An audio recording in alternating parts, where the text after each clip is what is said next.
Glória a Deus. João capítulo 9.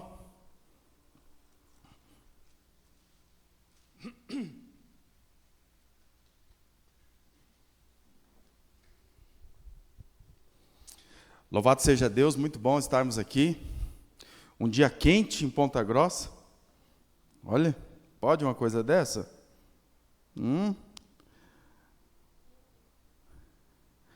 Glória a Deus, né?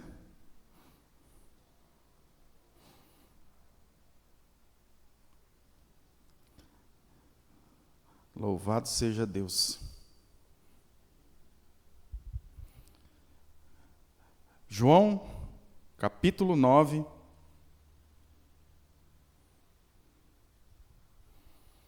A partir do verso 1.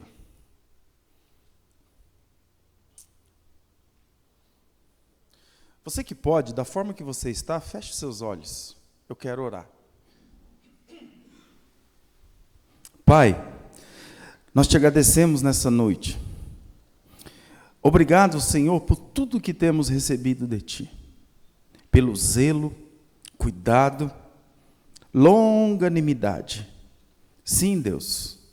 É fato que podemos desfrutar, nesses últimos dias, de graça e de misericórdia. A Tua graça e a Tua misericórdia estão nos acompanhando, Senhor. Graça porque recebemos aquilo que não merecemos. E misericórdia porque não recebemos aquilo que realmente nós merecíamos. Sim, Deus. Que seja assim também nesse momento do partilhar da palavra, assim como foi no momento dos louvores. Como foi cantado aqui, tudo vem de Ti e tudo volta para Ti. Sim, Pai. Precisamos ouvir a Tua voz em um mundo onde tem muitos sons em nossas cabeças. Precisamos parar aos Teus pés em um mundo que está cada vez mais acelerado. Precisamos desfrutar da Tua vontade em um mundo onde nós estamos cheios de vontades. Pai, dá com que nesse momento nossos entendimentos sejam levados cativos até o Seu trono. Espírito Santo, precisamos de Ti. Sim, Espírito Santo, precisamos de Ti. Pai, eu te peço que o Senhor fale com cada um que está aqui e cada um que vai ter acesso a esse compartilhar através das mídias sociais. Que o Senhor fale da mesma maneira que o Senhor falou comigo desde os primeiros raios do sol de hoje. Sim, Pai. Que possamos nos sentir atraídos e levados dentro do texto que vamos ler agora. E através da Tua palavra possa ocorrer uma transformação dentro de cada um de nós. Nós não queremos mais mudança, Senhor. O que nós precisamos é de uma transformação. Sim, Papai. Chega de mudanças. Chega de simplesmente nós colocarmos coisas paliativas nos lugares onde precisa de transformação. Sim, Pai. Em nome de Jesus, eu te peço, Pai, da mesma forma que o Senhor falou conosco durante o dia todo hoje, onde de tempo em tempo, através do Espírito Santo, eu pude visitar cada texto desse, não só na leitura, mas também com a mente e com o coração, e que possamos sair daqui transbordantes, cheios da Tua presença, transbordantes da Sua glória. Repreendemos todo espírito contrário ao que o Senhor tem para falar e fazer aqui, todo espírito de dor, todo barulho no ouvido, todo chacoalhar na mente, toda inquietude, que cesse agora. E somente o silêncio do Espírito Santo possa ficar dentro da nossa mente e no nosso coração. Porque é nesse silêncio que o Senhor fala. Da mesma forma que o Senhor falou com Elias quando ele estava dentro da caverna. O Senhor não falou no fogo, o Senhor não falou no trovão, o Senhor não falou na ventania, o Senhor não falou na tempestade. O Senhor falou na brisa. Aquieta nossa alma, para que possamos, na brisa do Espírito Santo, ouvir a voz do Pai. Obrigado. Essa é a nossa oração, em nome de Jesus. Amém e amém. Glória a Deus. É impressionante essa oração no modelo que nós acabamos de fazer. Foi sábado, fui tirar um período de oração de manhã, e eu me ajoelhei ao pé da cama ali, e ali eu fiquei. De repente, num dado momento da oração, eu mandei o Emerson calar a boca. Porque a minha cabeça não parava. Alguém já se viu assim? E começa a orar, e você lembra que a torneira está meio aberta, que a máquina está com coisa dentro, e começa... Eu falei, Emerson, fica quieto, para. E naquele momento foi espiritual aquilo, cessou. Meu pensamento ficou vazio. Você sabe o que é isso? Síndrome do pensamento acelerado. Uma doença pós-moderna. Fruto das mídias sociais, fruto dessa tela, desse celular que fica no nosso rosto o tempo todo. E nós precisamos vigiar. Amém? Me ocorreu de falar isso? Quem recebe aí? Não estava no texto. Amém? Eu recebo, porque comigo eu tive que dar um cala-boca para o Emerson, eu posso falar. Né? Para outra pessoa é falta de educação. Mas eu e o Emerson nos entendemos. Cala a boca, Emerson! E cessou. E aí eu consegui desfrutar da presença do Pai. Amém? Se você recebe, já pega para você, porque veio de graça. João capítulo 9, a partir do verso 1, diz assim: Ao caminhar, Jesus viu um cego de nascença, versículo 2. E seus discípulos lhe perguntaram: Rabi, quem pecou, este homem ou seus pais, para que nascesse cego? Jesus lhe respondeu: Nem ele pecou, nem seus pais, mas foi para que as obras de Deus fossem reveladas na vida dele. Eu devo fazer as obras daquele que me enviou, enquanto é dia. A noite vem, quando ninguém pode trabalhar. 5. Durante o tempo em que estiver no mundo, eu sou a luz do mundo. 6. Então, tendo dito essas palavras, cuspiu no chão, fez barro com saliva, e em seguida ungiu, untou, colocou, depende da sua tradução, os olhos do cego com aquela mistura. E ordenou ao homem: vai, lava-te no tanque de Siloé, que significa enviado. O cego foi, lavou e voltou vendo. 8. Portanto, os vizinhos daquele que o conheciam como cego diziam: não é este o mesmo homem que costuma ficar sentado mendigando? Alguns afirmavam: é ele mesmo. Outros comentavam: apenas se parece com ele. Ele mesmo, entretanto, assegurava-lhes: sou eu o homem. Por esse motivo, indagaram-lhe como teria sido aberto os olhos. Ele respondeu: um homem chamado Jesus misturou terra com saliva, ungiu meus olhos e me disse: vai, lava-te no tanque de Siloé. Então eu fui, lavei e recebi visão. Em seguida lhe perguntaram: onde está ele? Ao que ele respondeu: não sei. Somente até aqui. É interessante como a Bíblia, conforme nós oramos, ela nos dá, através do Espírito Santo, que é o único livro que nós podemos ler na presença daquele que o escreveu.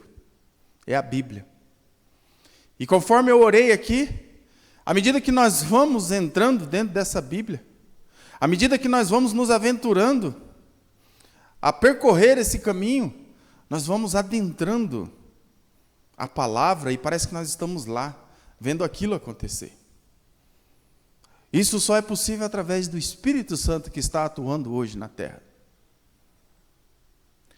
Mas, como foi dito aqui na palavra de saudação, um dia nós não estaremos mais aqui. Aquilo que é corruptível será corruptível, será revestido de incorruptibilidade. E a morte vai ser tragada e nós seremos transformados. O nosso corpo ele será transformado em um corpo glorificado. E nós voltaremos. Eu disse voltaremos, não disse iremos. Nós voltaremos ao estado original e ao local de onde nunca deveríamos ter saído, que é a presença da glória de Deus. Já parou para pensar nisso? E o texto que foi lido aqui diz que é num abrir e piscar de olhos. Está contido no texto. Aqui, como título nessa noite, e eu não poderia deixar de falar, nós estamos falando no ano de 2024 sobre o ano das transformações. E é impressionante que já estamos no mês 2 e apesar de alguns estarem orando por transformações na casa, amém, pode ouvir uma reforma, quem recebe aí?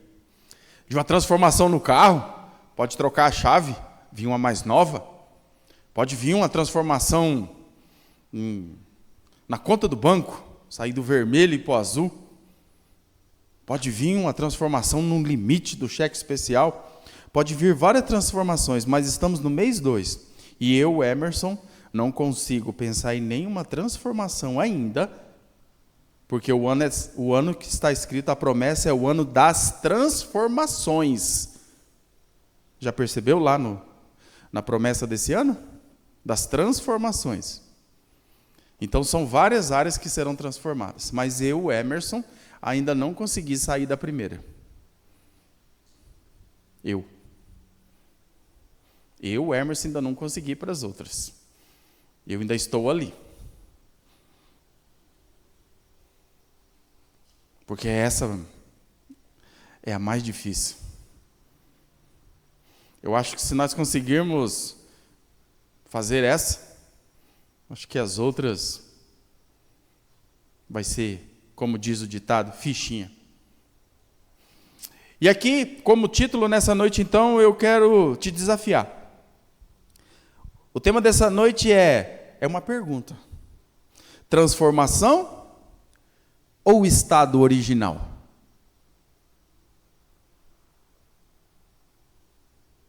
Transformação ou estado original? Porque o texto que foi lido na saudação aqui, ele fala que nós seremos, então, sairemos daqui. Quase que sumiu a palavra. Nós não estaremos mais aqui. Então nós seremos revestidos de um novo corpo. Sabe, irmãos, ao constatar aquilo que eu quero compartilhar aqui hoje, várias das transformações que nós precisamos passar não passam meramente da volta ao estado original. Porque o projeto de Deus não era esse corpo corruptível. Não era, nem para mim, nem para você.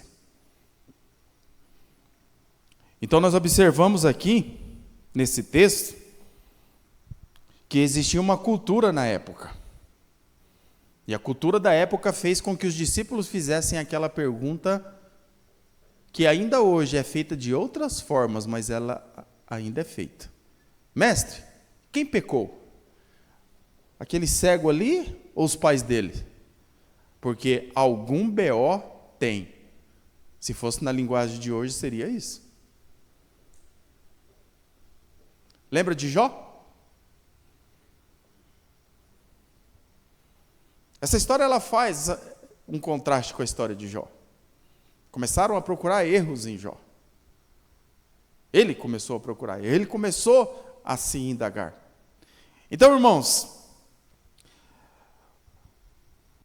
algumas coisas eu vou levantar aqui como título de introdução. E a primeira, nós lemos aqui que aquele cego ele estava mendigando. Agora, como ele estava mendigando, se depois ele é levado à presença dos fariseus, o texto continua, nós não vamos ler para remir o tempo, e mandam chamar os pais dele. Como que alguém que tem pai e mãe vivo estava mendigando? A resposta é que, provavelmente, devido à cultura da época, ele havia sido abandonado pelos pais.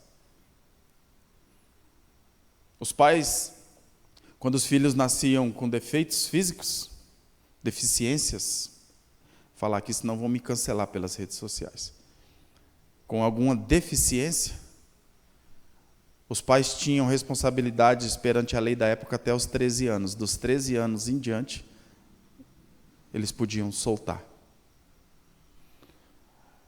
Então aqui você começa, juntamente comigo, a se colocar no lugar desse cego de nascença. Só que eu tenho uma palavra para você hoje dentro disso. Nossas debilidades, ela tende a nos afastar de todos, assim como aquele homem ficou afastado. Mas aí Jesus Cristo veio com a resposta para o cego e às vezes para mim e para você. Nem ele, nem os pais pecaram, mas isso aconteceu para que o nome de Deus fosse glorificado. Sabe por quê? A palavra que eu tenho para você é que, enquanto no mundo natural as pessoas ficam procurando a causa, Jesus já tem a solução. Porque se tem uma coisa que nós, principalmente crentes chamados evangélicos, adoramos por mania, herança adâmica, é tentar explicar principalmente os infortúnios das pessoas. Aquilo ali está acontecendo por causa disso. Aquilo ali é Deus tratando. A gente tem resposta para tudo, menos para nós. Quando é dos outros, a maldição hereditária. Porque o pai, porque a avó, porque a mãe, porque isso, porque aquilo. Jesus está mandando te dizer nessa noite, enquanto você ficar procurando causa, Jesus Cristo já tem a solução. E a solução que ele tem está nele. A solução que ele tem já está com ele. Nada do que Jesus fez na Bíblia está ali por acaso, sabe? Jesus, ele não fazia nada por acaso. Tudo na Bíblia. Você gosta de ler a Bíblia? Amém. Mas eu tenho um recadinho do Espírito Santo para você no ano de 2024. Deixe de ser um leitor da Bíblia. Quê? Passe a ser um pesquisador da Bíblia. Porque todo mundo que é apaixonado pela palavra de Deus, ele é transicionado de leitor para um pesquisador, para um estudioso. E não estou falando para ninguém aqui se tornar teólogo. Quem quiser, amém. No decorrer do texto você vai entender isso. É interessante que o cuspe, naquela época, não era simplesmente algo que Jesus fez aleatoriamente. Eu vou pedir para projetar Deuteronômio 25:9, se der. O cuspe era sinal de rejeição. Quantos já viram filmes da época de Cristo? Aquelas cusparadas.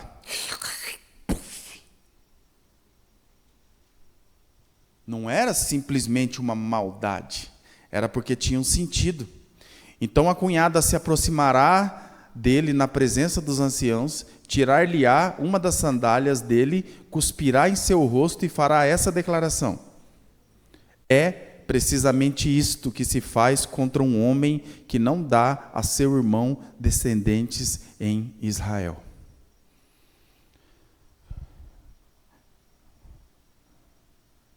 Olha que loucura. Então, ali era sinal de que aquele homem, ali no caso, o irmão que não assumia a viúva, no caso, depois você lê esse texto completo, né? Esse texto aí, ele é da lei levirato, que chama a lei do levirato. Era quando um irmão mais velho morria, o mais novo assumia a viúva. E tinha uns que não queriam. Então a viúva podia ir na presença do sacerdote, arrancar a sandália dele e cuspir no rosto dele como forma de deixá-lo como escória, como vergonha. Então, agora imagina eu e você observando o quanto de cusparada que aquele cego havia tomado a vida toda. Porque ele era cego de nascença. Ele era cego de nascença. Só que aquele dia era um dia diferente. Aquele dia, talvez, quando Jesus chega diante dele e vê que ele é cego de nascença, e vê que ele é cego, que todo mundo ali naquela cidade já sabia, Jesus talvez faz menção de que vai cuspir. E de repente, o cego de nascença, ali não vendo nada, só sentiu aquele som, falou, lá vem mais uma. Só que naquele dia foi diferente. Naquele dia não era de humilhação. Naquele dia era restauração de honra. Naquele dia era diferente. O som poderia ser de cuspe, mas era um som de um milagre que vinha acontecer na vida dele. Quando nós observamos isso, nós vamos nos apaixonando por Jesus porque ele vai quebrando todos os protocolos. Isaías 61:7 vai dizer que em lugar da vossa vergonha, eu te darei dupla honra. Aquele dia era o dia de acabar a humilhação na vida daquele homem. O dia que eu e você entendemos realmente a missão de Jesus, em determinadas áreas de nossas vidas que precisam de transformação, é o dia que acaba a humilhação. É o dia que nós paramos de passar vergonha e às vezes vergonha de nós mesmos. Manias que necessitam serem transformadas em bênçãos.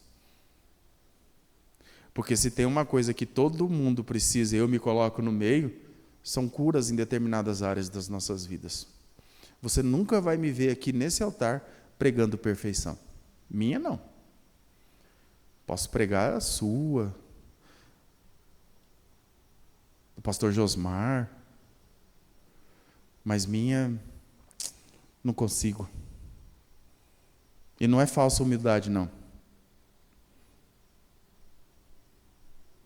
Hoje eu estava em um discipulado e eu ouvi a seguinte voz: para isso ainda não sou curado. Glória a Deus. Tem algumas áreas também que todos os dias eu preciso lembrar da cruz. Aí eu vou lá e pau! Aperto mais um pouquinho o prego, para eu continuar lá. Essa mensagem é para quem, como eu, entende que precisa voltar ao estado original.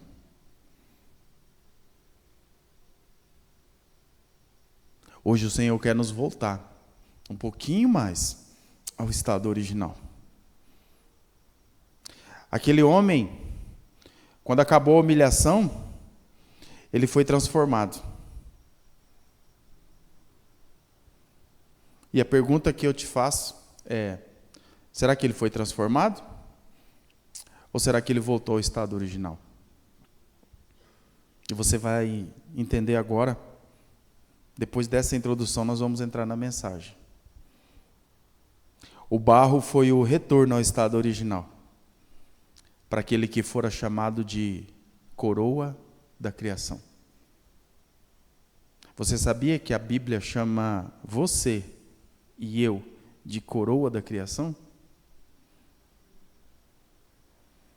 Deus foi criando tudo. Primeiro dia, segundo dia, terceiro dia, quarto dia, quinto dia, sexto dia. No quinto dia estava tudo pronto. No sexto dia, ele coroou toda a criação, criando o homem. Vou pedir para projetar o Salmo 8, verso 4.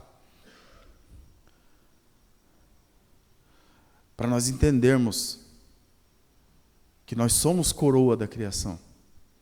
Nós não somos qualquer um.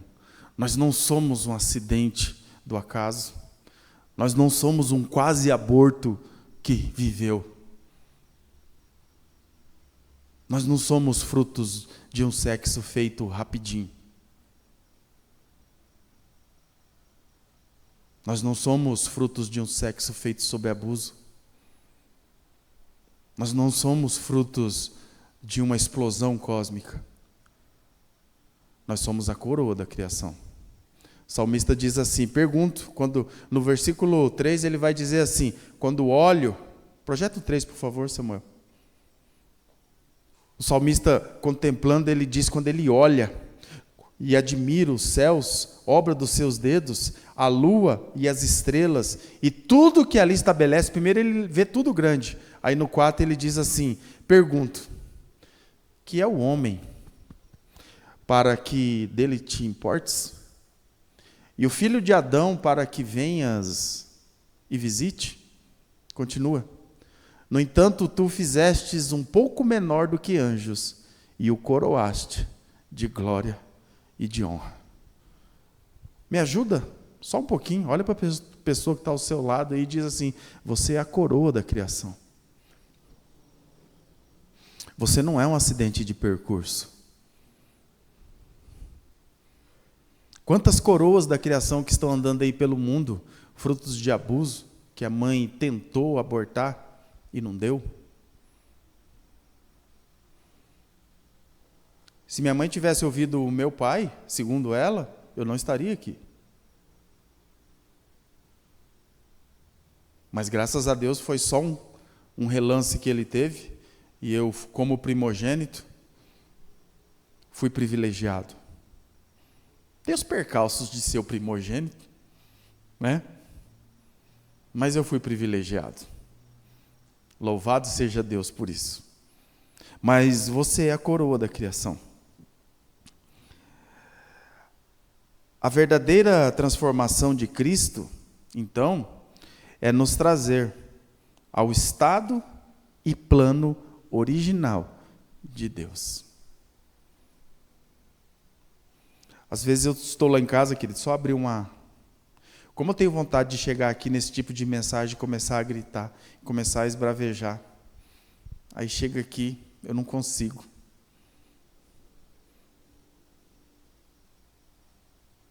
Eu começo a dar aula, eu falo nesse tom de voz.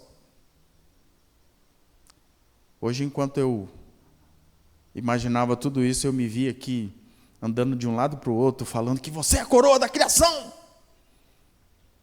Mas eu não sei o que acontece. O Espírito Santo vem aqui, pousa aqui, e ele quer falar de transformação de uma forma tão diferente hoje, eu estou sentindo.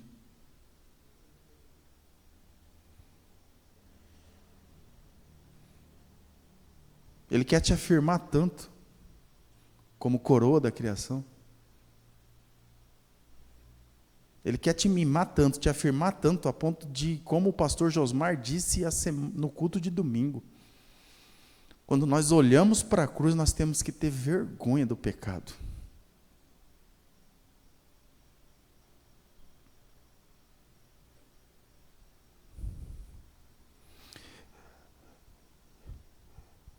E a palavra-chave dessa pregação, nós vamos entrar nela agora. É Gênesis 2:7. Aqui, nós vamos entender o que realmente o Senhor tem para nós nessa noite. Gênesis 2:7 vai mostrar o dia que a coroa da criação veio. Então, o Senhor modelou o ser humano do pó da terra, feito o quê? O que está escrito lá? Barro, argila. Soprou em suas narinas o fôlego de vida, e o homem se tornou um ser vivente. Nasce a coroa da criação, feita não por uma palavra. Convém nós sempre lembrarmos que tudo que Deus criou, até o 6º dia, Ele criou pela palavra. E haja luz, houve. E haja divisão, e houve. E haja o firmamento, e houve. E haja seres, e houve. Nos ares, na terra, no mar. E tudo foi de acordo com a palavra que Deus ia liberando. Mas a coroa da criação, ele não diz, e haja Adão.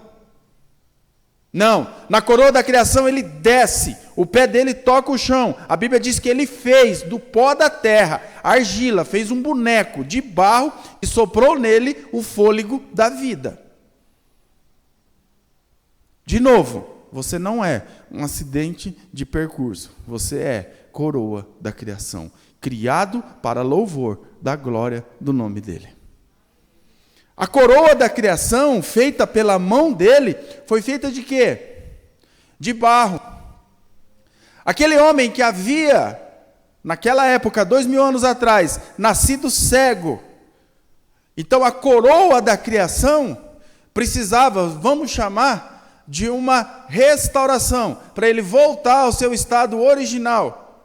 E se ele fora feito do barro, do pó da terra, não tinha por que Cristo colocar vidro nele. Toma aqui um olho de vidro e vai disfarçar a sua cegueira. Não. Jesus pega a matéria-prima do primeiro homem, da coroa da criação, e unta os olhos daquele homem.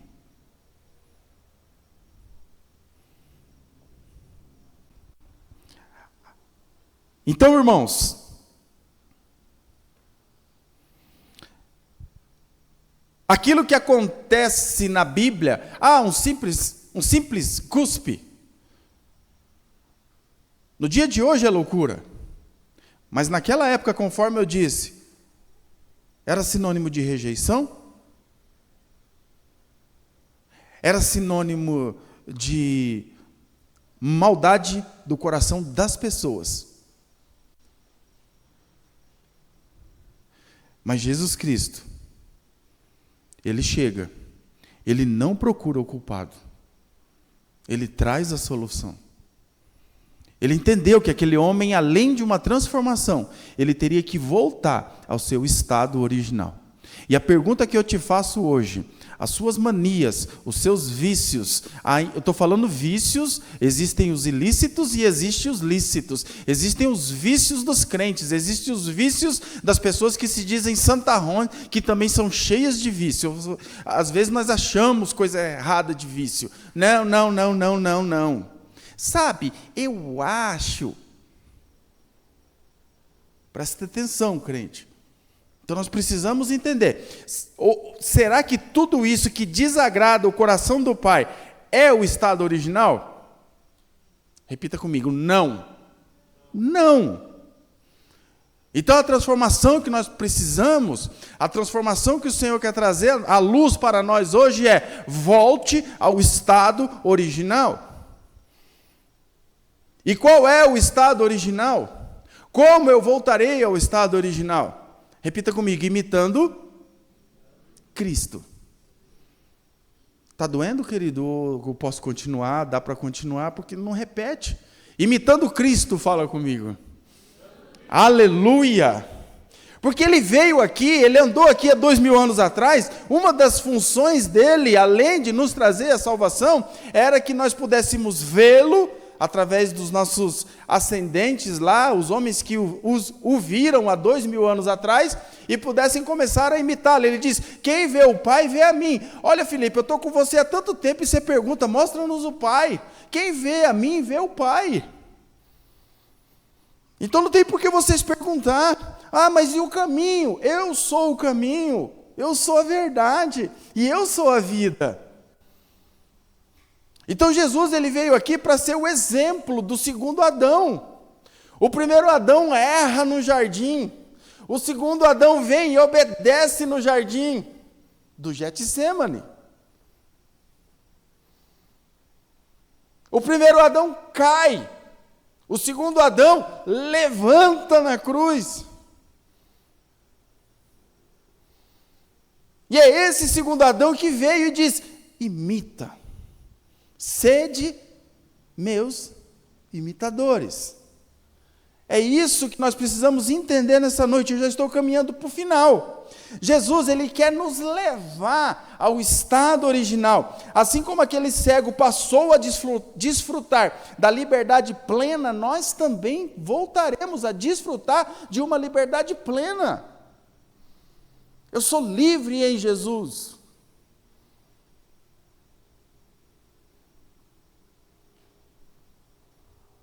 Há uns 2 meses antes do final do ano, eu estava nesse local aqui.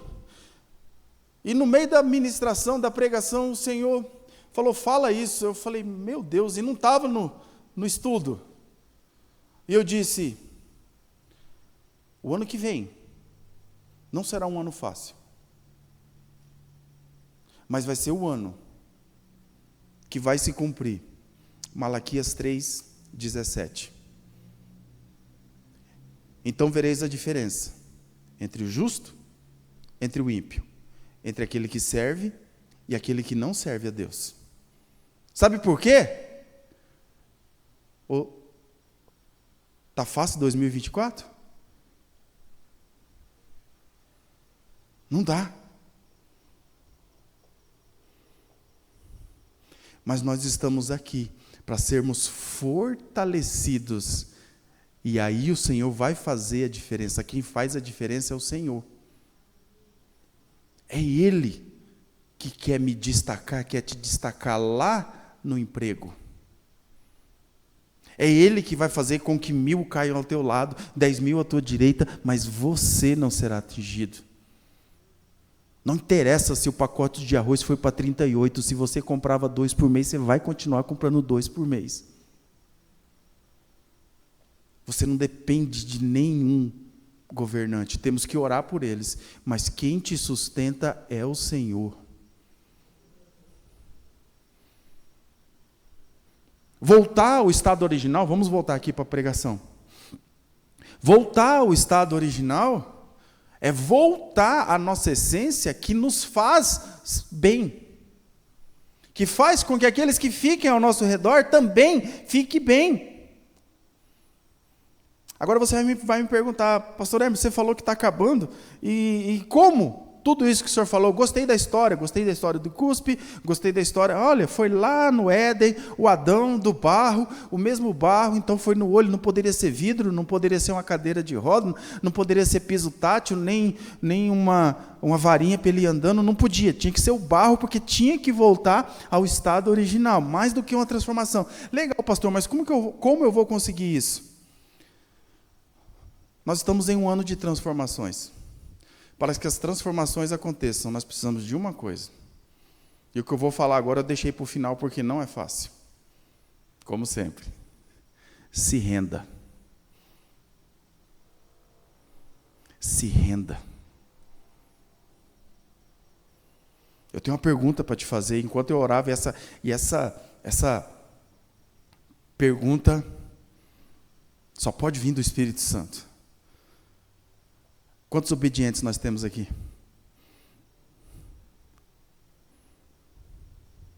Mas eu tenho uma pergunta interessante para te fazer. Vai lá, Espírito Santo, fica comigo aqui. Você é obediente ou você concorda?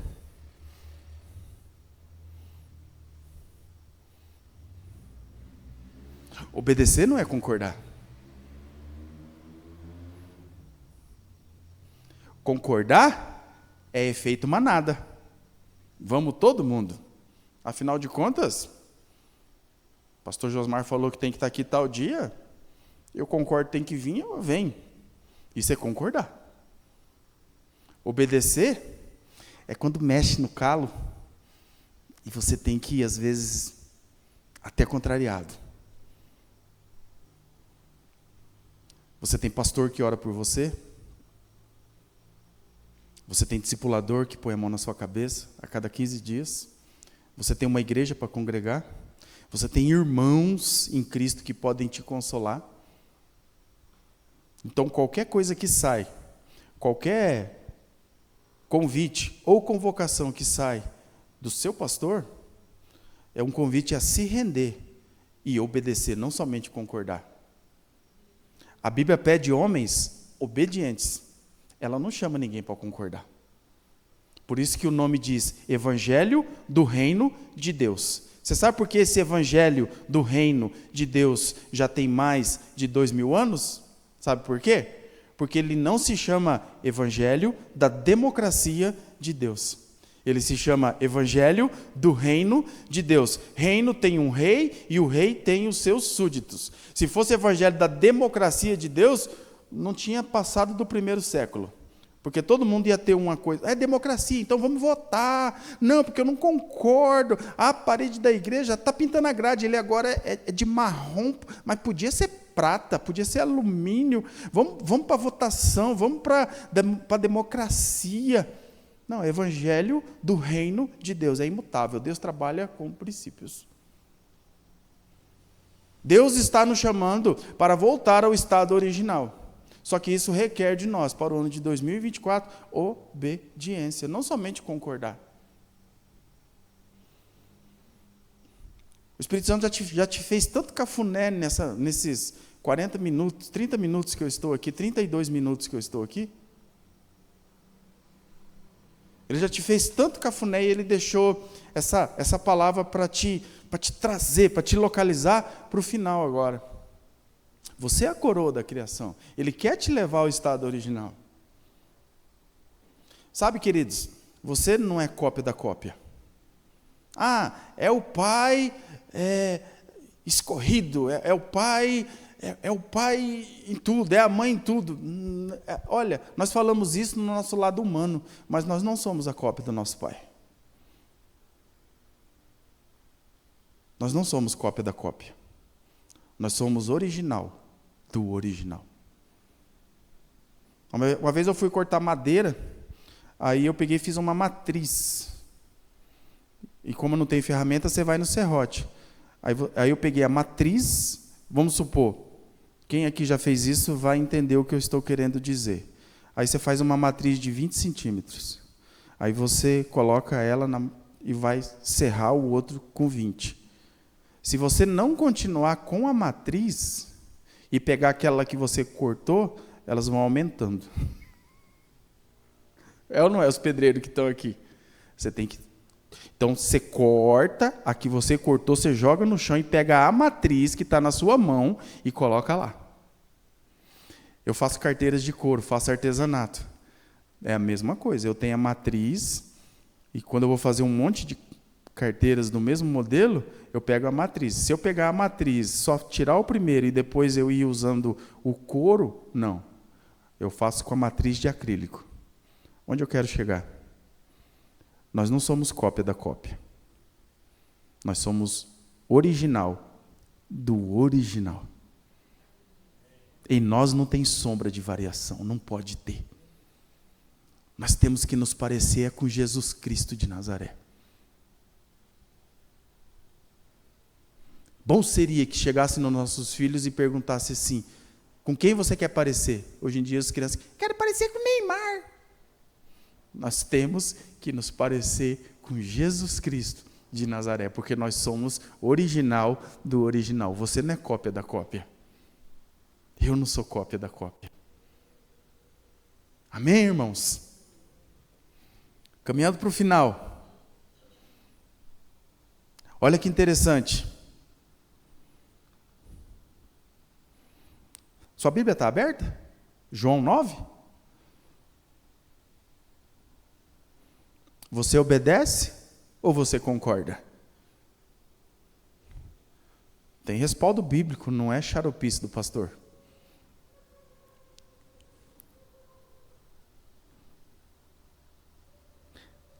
Versículo 6. Tendo dito essas palavras, cuspiu no chão, fez o barro com saliva e em seguida ungiu os olhos do cego com aquela mistura. E ordenou ao homem, vai, lava-te no tanque de Siloé, que significa enviado. O cego foi, lavou e voltou. Voltou o quê? Vendo. A Bíblia diz que o cego obedeceu. Ei, se você não se atentou, quando ele foi lavar os olhos no tanque de Siloé, ele ainda era A Bíblia não fala como ele foi, mas a Bíblia fala como ele voltou. Como ele voltou? Enxergando. Isso é obedecer. O que tinha que ir? Mas já não passou barro? Já não fez o que quis? Não, ainda tem a outra parte. A outra parte você vai ter que caminhar. A outra parte você vai ter que ir, mesmo sem entender. Mesmo sem concordar. Simplesmente obedecendo. Amém? Eu quero chamar o ministério de altar para me ajudar.